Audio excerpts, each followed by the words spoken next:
Hey, thank you for listening to another episode of the Business of Fun podcast. I am your host, Dave Wakeman, and my guest today is Bruce Bryan. And Bruce has the premise for the talk is a book that he has written called Turning Tables, Everything I Needed to Know About Business I Learned as a Server. This was a premise that I thought was amazing because I've often told you that a lot of the things I know about marketing I learned from working in nightclubs. So I thought it was very similar, and this was really a great conversation. Before I talk to you, though, about Bruce, let me remind you to check out the Talking Tickets website. Get the Talking Tickets newsletter at talkingtickets.substack.com, or visit my website. I see I got it all backwards today, and that's davewakeman.com. You'll find events, you'll find news, information, all kinds of stuff in the newsletter and at the website. Check them out. And then in the show notes, there is a link to the Talking Tickets Slack channel. So make sure you come and join us over there. About 400 people from around the world that talk tickets each and every day. It's great. So back to my conversation with Bruce. Bruce Bryan, like I said, wrote a book called Turning Tables, Everything I Needed to Know About Business I Learned as a Server, which I thought was a great premise for a conversation. We talked about a lot of things. The foundation of this conversation are a lot of the skills that you learn when you are in the service industry. So things like empathy, prioritization, anticipation, multitasking, pressure, customer research, leadership, all of these things. We got into that. We talked about, Bruce's ad agency. We talked about being process based. We discussed the idea of the humility of a marketer, emotional intelligence, empathy. The things that you can do to make better ads. It's really like a kind of wide-ranging conversation about marketing and service, and through the lens of somebody who really built this idea up using service sector experience, which I think is extremely valuable. So this is a great conversation with Bruce Bryan on the Business of Fun.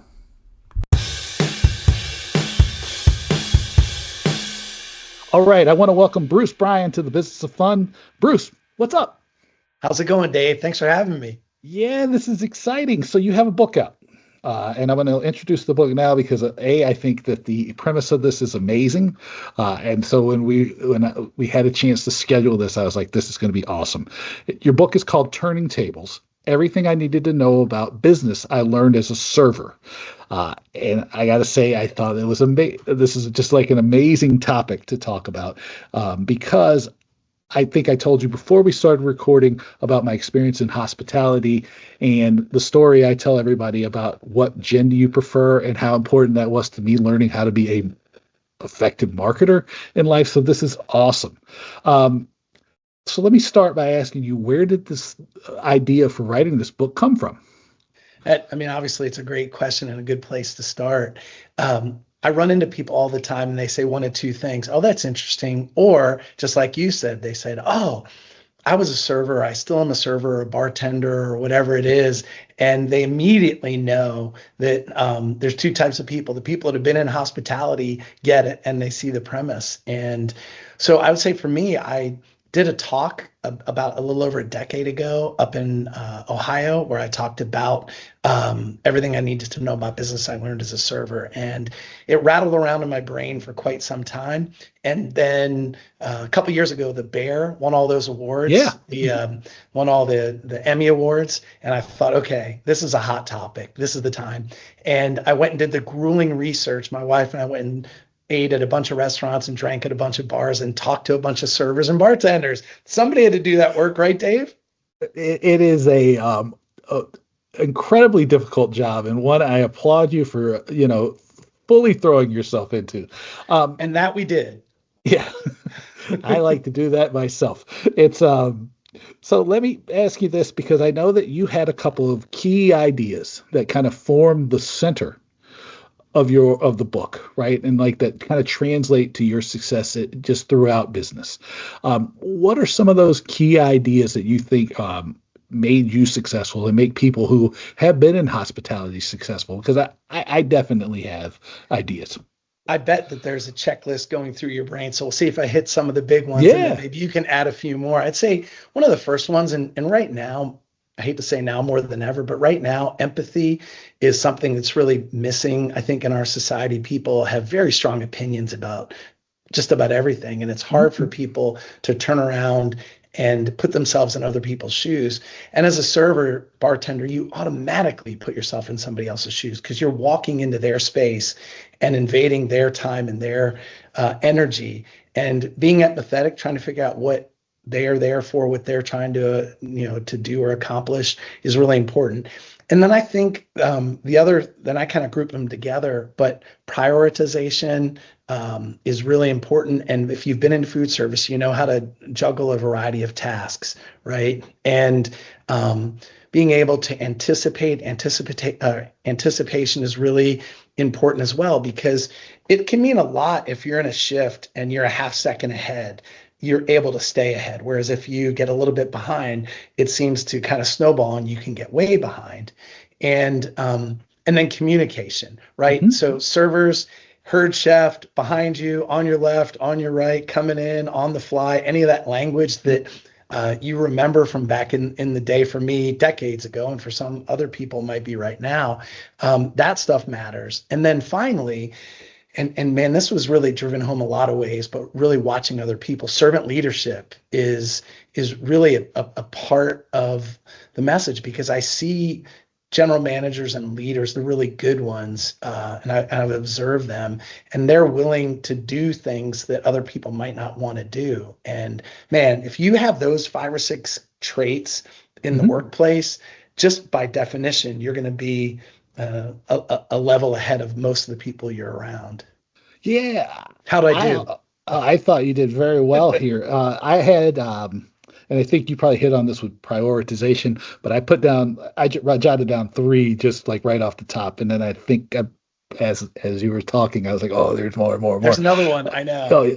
Multitasking, right, which comes with Absolutely. prioritization, right? You have to be able to juggle Hmm. what 5 or 6 things at a time, especially if you get in the weeds, Hmm. or if like what often happened for me was like I was the person they would dump things on when everybody else was in the weeds because I just was just handled pressure really well. Like I remember, You're able to look calm in the midst of all the oh my chaos, God, right? yeah, and like next Yeah. thing you know, like a 6 hour shift's over, and you're like going, oh my God, I don't even know where the time went, which was like a second one that I put down, and then kind of the hard skills that I learned a lot of, right? Because you kind of hit on a lot of the intangibles, but there are a lot of tangible skills that I think people they neglect. Because I was going through and talking to a friend about, or several friends about this, because they didn't put the connection between the tangible and the intangible there, but like customer research in the form of like understanding customer psychology, that empathy you're talking about,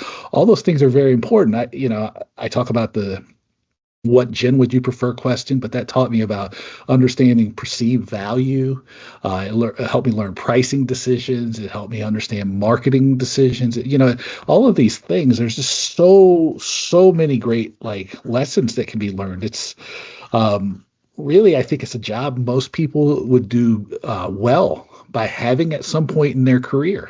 Yeah, you talk to people that have been in hospitality and they say something like everyone should be in food service at some point. I mean, that's something I Yeah. hear from people repeatedly. And you're right about prioritizing and reprioritizing. And I called it triage. And what was Hmm. interesting is I used the example. One of my friends here in town owns a series of restaurants, and his wife now also worked there for a while. She realized during my interview a couple of years ago that she had been in food service and hospitality for 12 years. And then she realized while we were doing the interview that she'd been in healthcare for 10, 12 years. Hmm. So she had been in both almost at the exact same amount of time. And she went in to talk about how her shift at the hospital, and she's an EQ nurse trainer Hmm. now, so she's moved up, but her shift is really all about reprioritizing. And you hit the nail on the head with that, man. It is when you're in the middle of a lunch service, it is all about shifting what comes next, because there's always three things that need to be done at the same time. And I joke, I've written about this, professionally, not just in the book, but people say they can multitask. But the reality is there's some people that can do sequential tasks faster than other people. We really only can do one thing at a time, but some people can move and shift a lot faster than others. And those people that do that in food service end up being great employees. The other one that is a hard skill that I think translates well is do your side work. If you've worked in the business, you can't leave till you folded your napkins or filled the butter rolled dishes, your napkins. rolled like the napkins. Friggin' worst. And you think about those little ketchup Slice containers. the fruit. Right, because if you don't have the limes ready for the next shift, then somebody's going to be cutting limes in the middle of making drinks, or worse, get the bar back to burn the well or to fill you the gotta well. Get the ketchup in the new bottle while you're trying to do six things. It's way better to do that when you're clearing brain space. And the other one that's kind of interesting, which I think that you'll appreciate, is food service is a team sport, right? And you take care of people, and if those people have a good experience, they're likely to come back, right? And you may not get them as a customer, somebody else might, but if you take care of them, they're more likely to come back and have a better time with the next person. And you're right, there's probably another half a dozen, but those were the big ones that came to mind for me when you asked. Yeah, no, I thought that's a really great list. And the idea of your friend working as in an emergency room as a NICU nurse, it works because like my cousin is she was actually an emergency room doctor. Actually, I take that, not in Roanoke, but she was in Lynchburg, so that's wrong. But now she's in Georgia, and it's like very similar. Like the skill set, it's amazing because the bear and the pit are like yeah, they are. It's a mashup, right? Comparisons of each other. One thing that we were talking about too before this, because it was something that came up. This has been a while now. This is probably we're in 2026, so 12, 13, 14 years ago now, which dates me slightly. I worked on a political campaign, a presidential campaign, and one of the things that the people who we talk about regularly is that the people who do well in this are often the people who worked in bars and restaurants and nightclubs. And there in your book, there's a political story. Do you mind sharing that with us?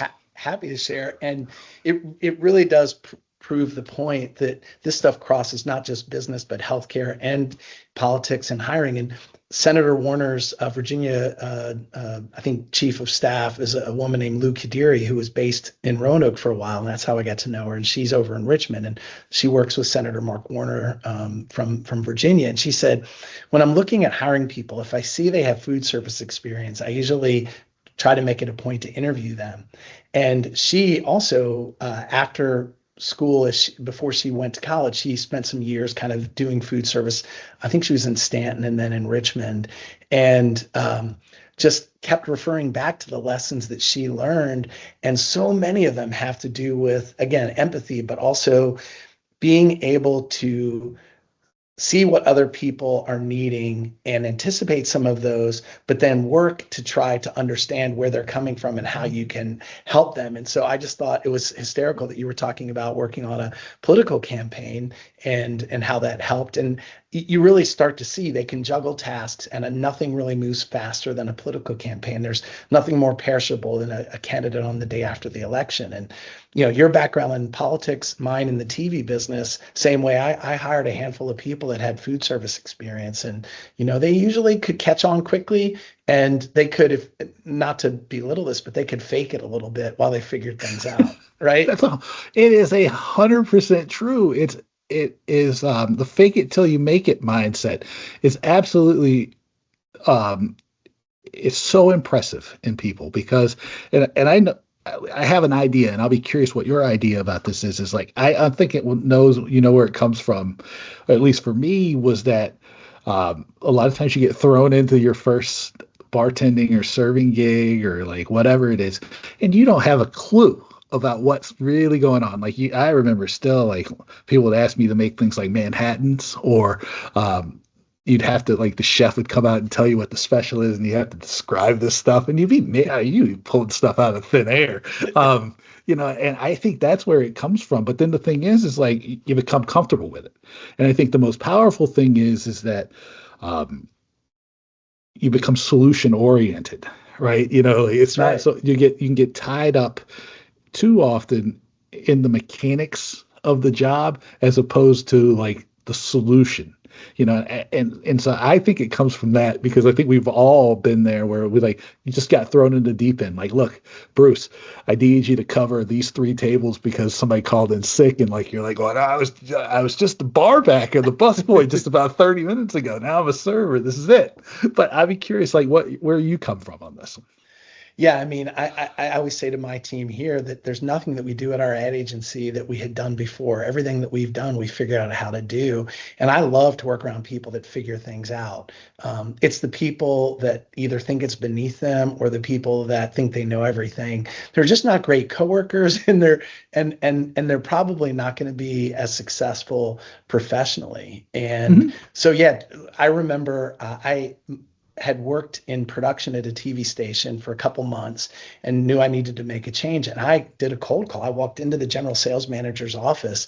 I still remember, I hope she's not listening, but she kind of reminded me of Cruella de Vil. She was really tall. She had a fur coat, one of the long cigarettes, and she scared me to death. I was 23 years old. And I basically said to her, Suzanne, I realize I am in production and don't have sales experience, but I was a server in high school and college, and I learned a lot, and I can meet people where they are, and I'm not afraid to talk to strangers, and I can figure out anything you throw at me. Give me a chance and you won't be sorry.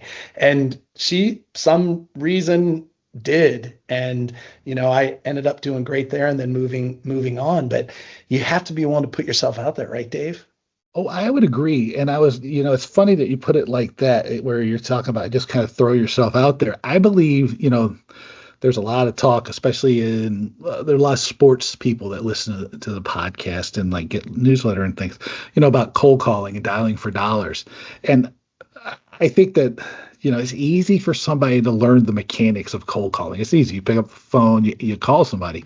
I think the greater skill, though, is what you talked about, which is like going, it's not the cold call itself. It's the finding the solution to the issue at hand. That's which right. I think is often lost on people, right? It's like the cold call's a mean to an end. What's the end? And I think that one of the valuable lessons that I learned was exactly this. It's like, what's the shortest path to my destination? And I think that that's what servers and bartenders do very, very well, is they are unafraid to take the most direct path to success. Yeah, and they've figured out how to, almost like the shampoo bottle, lather, rinse, repeat. I've met this person before. I can take care of this type of situation. Here's what I've done in the past. Here's how I'll solve it now. And I think what's interesting when you think about the sports and entertainment industry and those cold calls that they're making, whether for tickets or sponsorships, everybody has a problem. So if you're really good at the cold calling, it's not like you said about the process of dialing that number, but you have an idea of what their problem might be before they even know they have a problem.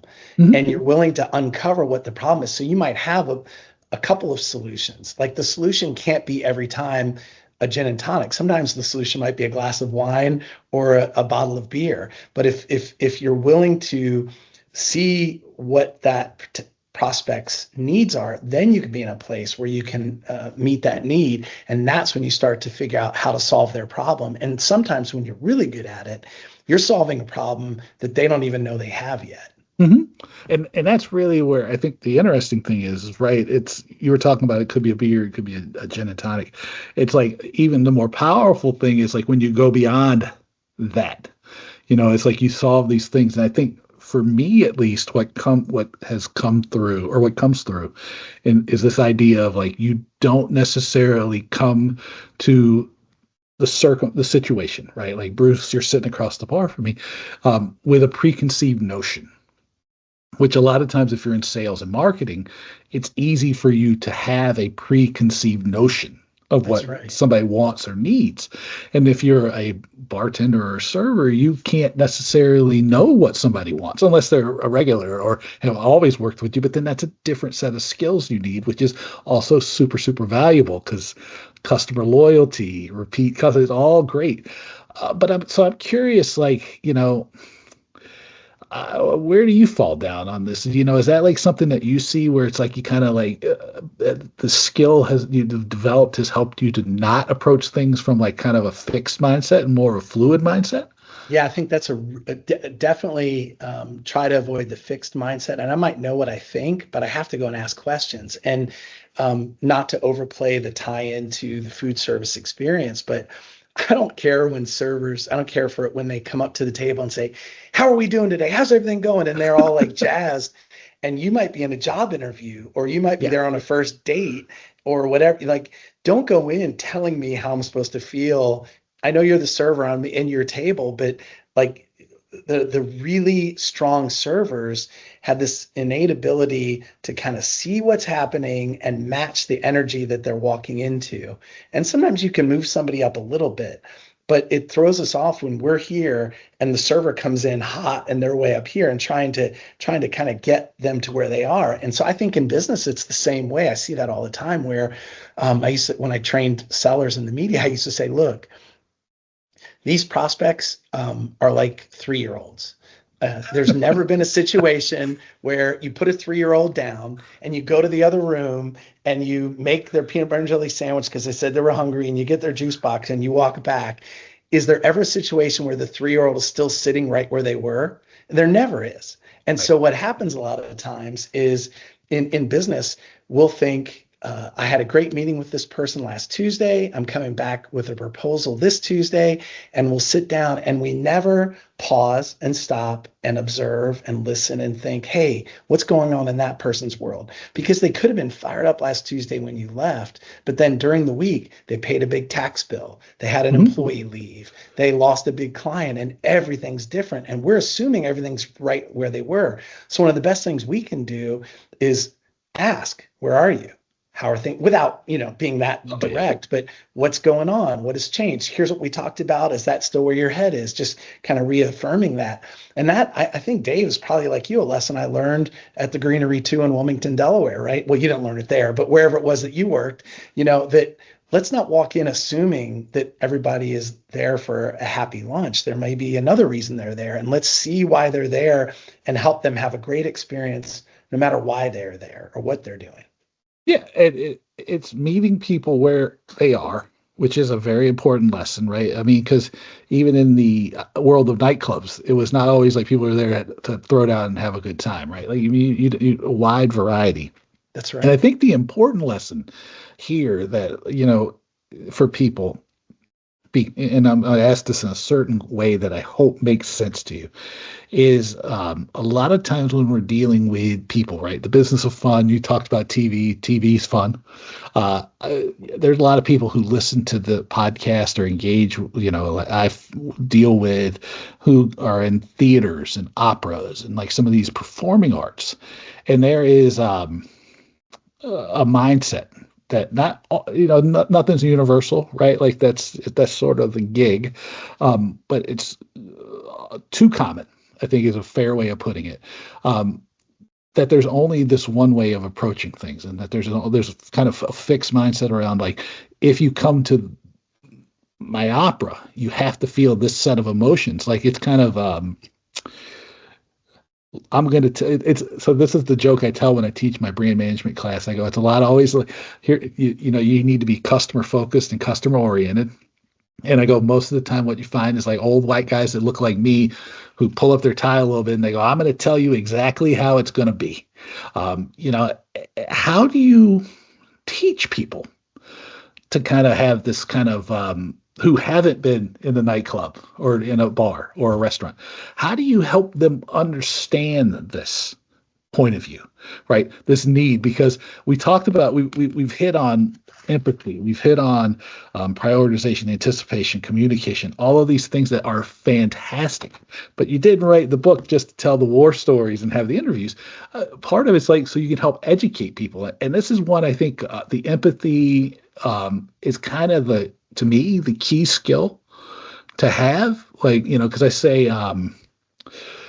I use a term that I learned from my marketing professor called the humility of a marketer, which means that I have to be willing to not know the answer. How do you teach this to people? So I think that if you're doing 100 podcasts this year, there's a good chance that 20 or 30 of them are going to connect somehow to AI, right? And that's the hot word, the buzzword, and everybody's talking about AI. And I just wrote. I try to duck those actually. Yeah, well, good. So maybe it's lower. I think if people can focus on EI, right, which is a pretty common vernacular for emotional intelligence, they can also be very different. I kind of like to zig when other people are zagging, and I think an emotional intelligence, and again, it kind of comes back to empathy, has to do with meeting people where they are. And when you were talking about branding and marketing, I think the best branding is about the consumer. It's not really about the company. So if you think about, for example, Nike, just do it. That has nothing to do with Nike. It's we're going to give you what you need to just do it. Or, you deserve a break today. The old, one, or I'm loving it is about the recipient, right? And so that's a great lesson for anybody in the arts, anybody in business, entertainment, sports, is why do you think the other people are there? And even in the nonprofit world, I do a lot of work with nonprofits, and they think people give to their nonprofit just because they're a worthy cause. But different people give for different reasons. So they might give because they want the accolades. They might give because they need a tax write-off. They might give because they want marketing play or support from it. And so in any of these industries, it was really about figuring out what's in it for them. And then what do you have that aligns with and meets that need of what's in it for them? Where it gets challenging sometimes, I think, Dave, is people that you're talking to, prospects or ticket buyers or attendees, they may not know exactly what they're looking for. Yeah. Right. So they haven't thought about it. They're just like, well, it's Tuesday, so I go to dinner at this place. Or, well, of course, we always buy season tickets to this without thinking about why. So putting people around you that can help you tap into the reasons why people are buying or doing or attending, I think can help you. And so I don't know if that helps or matches up with what you were thinking. That absolutely helps. And what I was hearing, and you tell me if I'm wrong, is like in our list that both of us gave off, is I think it's the importance of listening to people. And I'd be curious, about how you help people understand how to be more effective listeners, because looking at the list that you gave and the one I did, we beat around that bush, but we didn't ever highlight it as a key skill. My belief is, though, it is like probably one of the more important ones, which I think is why I spend so much time focusing on empathy, because you can't have empathy if you're not willing to hear the person. If you're not listening to people, it's sympathy, not empathy. Yeah. Yeah. So I think it starts with good questions. And I think professionally, I'm a really good listener. Personally, I could improve on it, like a lot of people, right? But it's about asking really good questions and then making sure you're hearing till fully understood. And you may not, as a server, have time to do that, but in business, you certainly have time to do that. And people want to tell you things, but it's interesting because they may, as I said earlier, they may not even be able to articulate themselves why they're doing what they're doing or what they want to do. Or they may give you the standard answer, the answer they always give. And sometimes there's an answer tucked away beneath it. So one of the things that I talk about here at the ad agency is everything we do. We were taught as kids, don't interrupt. But everything we do in the marketing perspective is about interrupting. And I think you have to interrupt people in advertising, whether it's through humor or emotion, making somebody cry, getting their attention. It could be a quick headline, whatever it might be. It's about interrupting. And I think servers know how to do that because no matter when they walk in, they're interrupting. And good sellers in the commerce arena, in the entertainment arena that you're in, have probably already mastered that. What I'm encouraging you'd encourage them to do is to be more mindful and thoughtful and intentional about, which is kind of all the same thing, but about why they're asking these questions, what they're really trying to find out, and how they can help the ultimate customer get to where they're trying to get to just by asking good questions and then by really fully listening. Yeah, I find that inability and unwillingness to listen is the root cause of the struggles that some of these arts organizations, some of these theaters, even the sports teams have. It's because the point of view is that I'm going to tell you. That's right. And but that's not the really like an effective way of doing things. Oh, you really are right on target with that one, Dave. I had a meeting with a corporate muckety muck here in Roanoke back in the fall from one of the big media companies. And we sat down at dinner. They asked for a dinner meeting, and we were there for, I want to say, about 90 minutes. And this person never asked me a question, they barely came up for air. They were just telling me things for 85 of the 90 minutes. And if you're telling, and there's a school of thought in the sales arena that we've got to educate and tell and communicate, and there's a time for that. But man, how do you even know what the person's interested in if you never asked a question? And giving your spiel, if you can use that word from the 80s and 90s, is not the path, right? Yeah. Well, what is it like? There's a great book called Win Without Pitching. And then like so much, again, I don't want to blanket everything, but so much sales training is focused on pitching. And I was like going, nobody's going to listen to that anymore. I don't know that they were ever really listening to it. But now they're definitely not. And that kind of brings me back to the thing you told me about the ad agency and about like how as kids we were taught, don't interrupt. But as marketers, interruption is what we have to do. I'm curious though, when you're designing ads, what's the biggest? I have asking it this way because I have one that I'm going to say, and I'm going to ask you what you think. What's the biggest issue that most advertising is dealing with? Wow. I think that's a great question.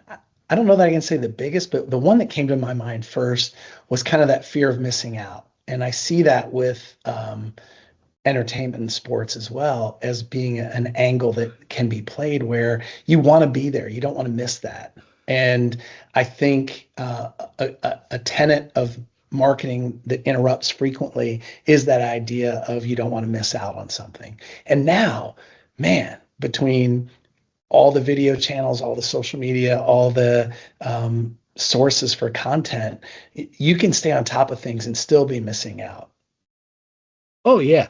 I think along the lines that you just gave to me, and this is again what I try to teach people when I teach brand management, is I go, the biggest challenge you're dealing with is being ignored. Mm-hmm. So like you can't be boring, you can't be dull, you can't be more of the same. And I think if we turn it back to the premise of like learning things in as a server, that's like is like capturing the attention and keeping it, because it's a key idea, because like we've all seen the servers who just come up in their order takers, and the really good servers are the ones who kind of like engage right away, capture your attention, and they take you on a journey. And I think they create an atmosphere. Yeah. Take you on a journey is very well said. Yeah. And it's your comment reminded me of I think it's Office Space, or is it Jennifer Aniston is the server at the TGI Fridays equivalent, and she has all of her bling, and it's attention getting at those restaurants in the 90s where they had all their little pins.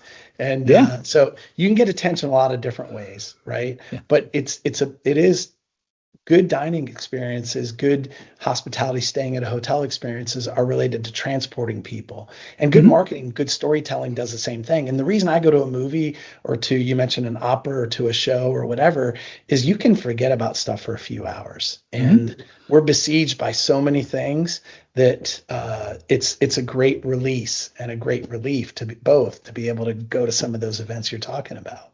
Yeah, I think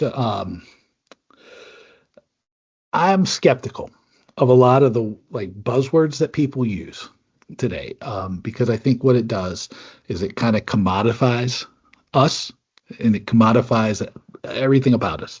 And I know that that's the point of the system that we exist in. It's like I want to be able to trade one thing for this other thing because they need to fit this need. But I think that the one of the key elements of success in marketing, success, in selling things, success as a server, bartender, is being able to. This is especially happens at really great hotels. Curating an experience. And so when I think about it from the point of view of talking about your ad agency and the things you're working on, from a marketing standpoint, how do you help people understand, and you use whichever term you is applicable to you, curate that marketing journey? Because I find that in too many instances, people want to just do, I want to create this ad that's like just like X, but different and better for me.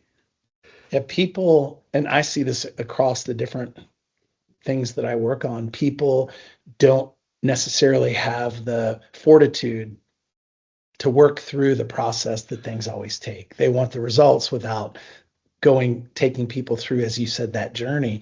And if I had the answer to that question and how to do it every time, we would probably be on a different podcast together talking about different things. But I will say, you have to be relentless in sharing the message that you need to share with your clients to help them see where you're trying to see. You have to over communicate and share repeatedly, because what I've seen is how often they forget. And you could tell them over and over again what's going to happen, and they still don't quite realize it when they're going through some of the hard parts where they don't want to do it. And so one of the things that I have talked to my team about, and I wish that we had mastered it, but it's a process like everything else, is let's tell people what's going to happen. Let's tell them what's happening, and let's keep telling them what's going to happen. I think in our world, I think about our marketing is a lot more fun than going to the dentist. But I think about when you go to the dentist, they say you're going to feel a little discomfort, and then this is what we're going to do, and this is what we're going to do, and then we're done. And I don't like going to the dentist, but at least I know here's what's coming next, right? Yeah. And so I try to say, okay, here's the process we're going to go through. Here's what you're going to experience, and here's what you're going to expect. And then what's interesting when I talk to my team, they're like, oh, they're really surprised, or they're unhappy about this, or they don't like that. And I said, well, did you tell them? Did you remind them this is what they're going to experience? Because after a company has established brand trust, everything's great. But before they've established it and as they're establishing it, it can be pretty painful. And that's something that happens across every industry of people that are listening to your show right now, I'm sure. Yeah. And I think on top of this, like explaining in a step-by-step way what's going to happen, I think it's important because, again, a lot of people here, they have brands. Everybody has a brand. They just don't necessarily whether they know it or not. That's right. Exactly. And the step-by-step process, because it's number one, it's like understanding how do people see you, right? To start with, like, the foundation is, do people see you the way you want to be seen? But they think that this stuff it's like a miracle, like, oh my God, I'm going to run this ad and all of a sudden everything's washed away. And they have to understand, like, being able to understand the process, I think is really important, because it's not, it's often, what is it, like the stone mason or stone cutters, like, path where it's like you hit the thing 100 times and on the 101st point it breaks, whatever. I'm not, I'm butchering that, but it's a thing. It's the same thing with sales and marketing, right? Like I track touch points with people, and I go, oh, like how many touch points does it take for you to make a sale? And even in places where there's really great brands, like sometimes it takes 12 or 13 touch points. Understanding that, like, it's not like there is direct call to action stuff, but like often that's after a period of brand advertising that you can't measure one way or the other. But Google and Gets all the Facebook, credit. yeah, right, exactly. Last click attribution, which is one of the recent podcasts, but they've taught us that like, oh, you should be able to measure everything, and I was like, well, you can't. Like, That's right. it's the truth is like they're saying that because it works for them, but the truth is like you can't you don't know when the first time somebody's going to meet you. You don't know when the first time somebody's going to notice you are. So the thing is, you got to be on, and you usually got to be on for longer than you think is reasonable, and then even then you might be completely ignored.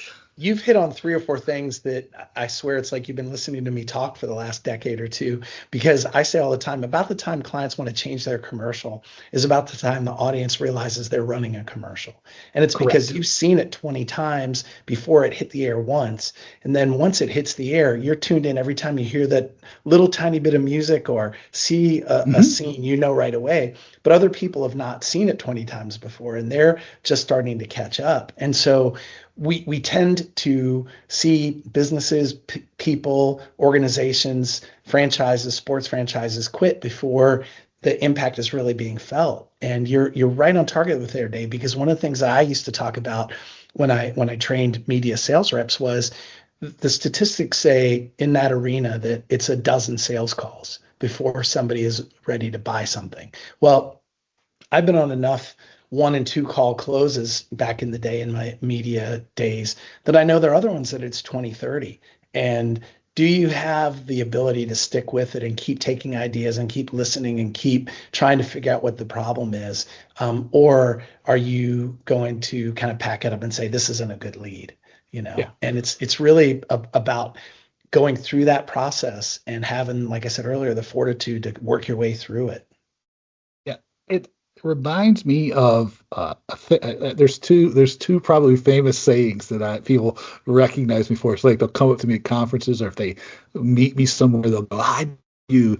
The first one is discounts are for dummies. But the second one is you are not your customer. And I think this is the danger that people encounter, is that like they want, they've heard this ad 30 or 40 times. They're freaking sick of it. Customer might have only heard it once or twice and been like washing dishes, making dinner, trying to fast forward through the commercial breaks on their DVR, whatever it is. And you can't make that decision based on what you think.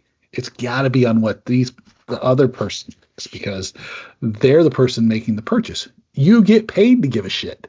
They don't. And that's what you always have to keep in mind. Let me shift gears a little bit here, because I know we're getting close to time on the podcast, because I want to keep you, because we've talked a little bit before and now we're like going on here for quite a bit of time. But I want to ask you about the Spot on Kirk, which is your venue. It says a nonprofit venue in Roanoke. If I can get a good Manhattan or a quality craft beer, I'll come by next time I'm in town. But tell me about the Spot on Kirk. Well, so it started as a placemaking experiment, and it was open for 5 years as the Kirk Avenue Music Hall. And then for about 3 years, it was quiet. Then a decade ago, we did a collaboration with a few other people, some sponsors, and it's a listening room. There are 120 seats. We say we seat 119, but that's because we have 119 chairs. We've had some great artists. And we have one mostly almost full-time person, and then a handful of part-time people. It's really a really cool room with a neat brick wall until the artists get there, and then the audience gets there, and then magic happens. And what's been really great to see over the last 5 or 6 years is we've really varied the programming. So sometimes there's hip hop, there's spoken word, we've had death metal, we've had Americana. So in a market like Roanoke, you can't just be a jazz club, really. You can't, Right. it's just not, it doesn't have the bandwidth to support that. So we do different shows. We've had some big names in there. We had Freddie McGregor, a night I'll never forget. And we've had Davina and the Vagabonds. And it's one of those things where you can remember the names. We've had Yarn, just a lot of different people that have come, but it's usually people kind of on their way up in their careers, or people that have had their highlight, but they're still touring. but man, the fans are passionate and they love it. And we have a performing arts venue ABC license through the Commonwealth of Virginia, which is every state's a little different. But we do have beer, wine, and we have a license for cocktails, but we actually don't have a ice maker or anything. So unfortunately, you're gonna have to settle for the craft beer. But I can do it. Virginia there's has a great craft restaurant beer. It's fine. Yeah, there's a great restaurant next door where you can get amazing cocktails, and a couple 3 doors down the other way. So there's kind of a vibe in downtown Roanoke. It's a great spot, and we were really proud. We're a recipient, I guess 2 years ago now, of the Live Music Society's grant, and that we use that to fuel the music and culture, Latin music. Program that we did in 2024, and then we kept going in 25 without the grant. So we've got it up and running now. So just an incredible little room. And as I've been tracking other cities, there are a lot of rooms like it that spring up, which is really cool. Yeah, let me plug downtown Roanoke. It's fun. Like I was telling you before, my son will be in town from time to time playing soccer. I think the Deschutes Brewery is closed now, but we used to go. We would always go there. Old Salem Brewing is in that location, and there's another brew pub there, and Three Notched is there, and there's a lot of great restaurants. And when we started the spot on Kirk 10 years ago, there was the Jefferson Center, and that was about it. And now there are probably 8 to 10 music venues. With an easy walk or maybe an Uber. And so live music's got its own little vibe in downtown Roanoke, and it's a special place for sure. Yeah, it's a cool place. If you happen to be passing through, I strongly encourage you to stop. I'll be expecting my check from the Virginia Tourism Board. Bruce, where do people find you on the internet? Because I feel like we got to plug your ad agency, number one, because we didn't directly plug it. So let's plug. Yeah. So the company I started is called 5 Points Creative. It's the number 5 Points in Creative, available online. We do work all over the country in 5 key areas: marketing, advertising, digital branding, and communications. Finding me and the book is brucecbryan.com, and you can get information about upcoming speaking engagements. I started a podcast and myself, which I'm hoping to return the favor, Dave. And it's also a radio show on an NPR affiliate in Virginia called Radio IQ, and so people can find that. And then, of course, I've got 2 books, actually, Turning Tables. The other book was written during the early days of COVID, called 40 West. 2 brothers take a trip to mark a lifetime, and it's about my brother and my trip across the country to honor our late father. He used to make that drive till he was 90 years old, 89 years old. So yeah, so that a lot of ways to find me. I'd love to hear from people, hear from your listeners, and I'm really appreciative of you having me on your show. Bruce, it was great to get to talk to you, and it's been great to meet you. So thank you for doing this. Absolutely. Thanks, Dave. Let me know what you thought about my conversation with Bruce by sending me an email to my name, dave@davewakeman.com. Make sure you visit the Dave Wakeman website. That sounds so cheesy, but it is true. I have a website, and it's at www.davewakeman.com. And if you've made it 48 minutes into this podcast, I think you'll love. No, I don't think so. I know you'll love the Talking Tickets newsletter, which you can get at talkingtickets.substack.com. I've also put a link in the show notes for the Talking Tickets Slack channel, where over 400 people from around the world hang out and talk tickets. So check that out as well. As I mention every time, please rate, review, and share the podcast. The ratings, reviews, and sharing help me continue to reach new people and find great guests like Bruce, like Nathaniel Morrow, all the people I've had a chance to talk to over the last few weeks and going forward. So please do that. And as I mentioned at the end of each episode, thank you so much for being here. I could not do it without you. And I will talk to you soon. Take it easy.